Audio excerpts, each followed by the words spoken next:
let's talk a little bit about detecting the wind direction. Now, for a deer hunter, you know the importance of being able to determine which way the wind's blowing, because you've probably had deer blow at you, or you've seen them come up to your position and been able to observe them. Now, coyotes will often run downwind of your position, and you may be able to observe them as well, but most of the time you're just not going to see them. And the times that you get to observe what the wildlife is doing is really the exception instead of the rule.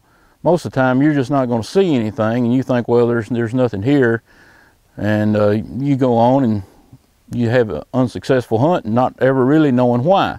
And many times that's because you didn't play the wind correctly. So in order to be able to do that, you have to be able to determine the wind direction where you're at the time, because the wind direction will change from one moment to the next. So a device like this is very useful in the field.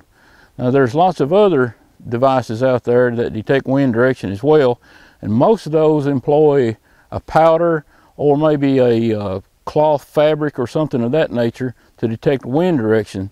And those are effective. They will detect the wind direction, but the problem with them is if they get wet or damp, like a heavy fog situation, or if you get rained on while you're in the field, well, then they don't work. The powder will get clogged up in your sprayer, and the fabric will get damp and it'll just drop straight down, especially if it's only a slight wind. So what I've come up with several years ago, I call Wind Sense.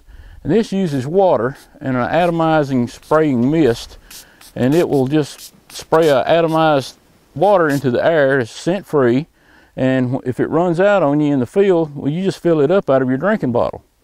Now, these other detectors, if they run out on you in the field, well, you don't have anything with you unless you happen to bring some powder or you got more dry fabric or something you can use.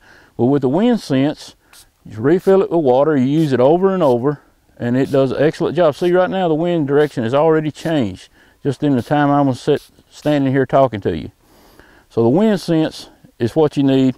Refill it, reuse it over and over. It just makes sense.